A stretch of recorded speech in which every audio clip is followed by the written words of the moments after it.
Billups said the allegation shaped his life. Again, no reason not to believe him in that answer or that statement, except for the fact that he refuses to answer questions about an incident that shaped his life.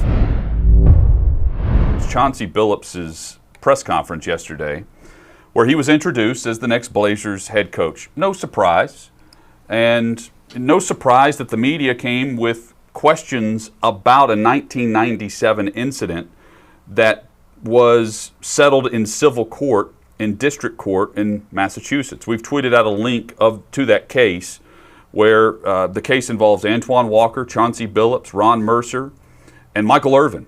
And you can go and read that for yourself.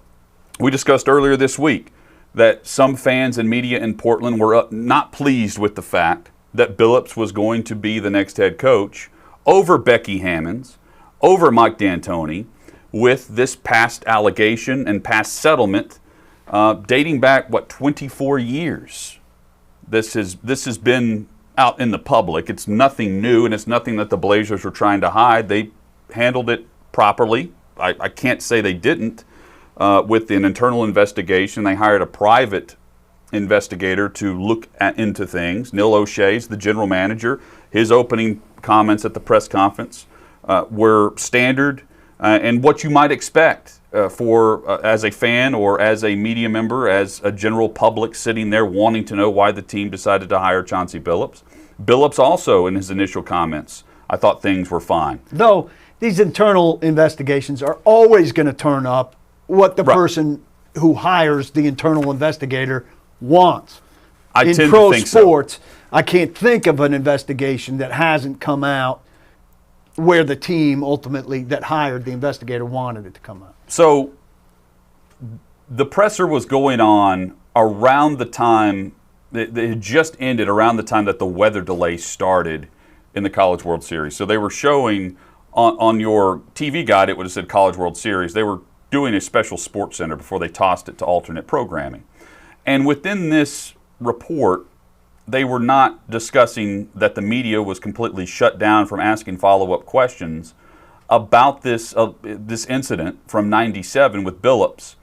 And instead, once the game got going, the ESPN bottom line that you'll see on the screen, here were the updates. They proceeded to mention the constant bottom line scan that no criminal charges were brought on Billups. The general manager, O'Shea, the independent investigation conducted, they stand by Billups. New head coach Billups says incident shaped him in many ways. No mention, they took the time to mention this 3 different times in consecutive order. No mention of the fact that the Blazers also shut down any follow-up questions related to this incident or to the comments that Billups or O'Shea made. O'Shea said the Blazers took the allegations very seriously and then took them with the gravity that they deserved. I have no reason not to believe him except for the fact that he wouldn't answer questions from the media in regards to this specific incident. If you're taking this with the gravity that it deserves, it also deserves answering some questions from the media on your process of this hire. Billups said the allegation shaped his life. Again, no reason not to believe him in that answer or that statement, except for the fact that he refuses to answer questions about an incident that shaped his life as the new head coach of the Portland Trail Blazers, where fans and media members have questions about this. Again, this matter was handled in civil court, and there's no one here trying to say that the Blazers shouldn't hire Chauncey Billups if they feel everything checks out and that he's the right man for the job. Fine.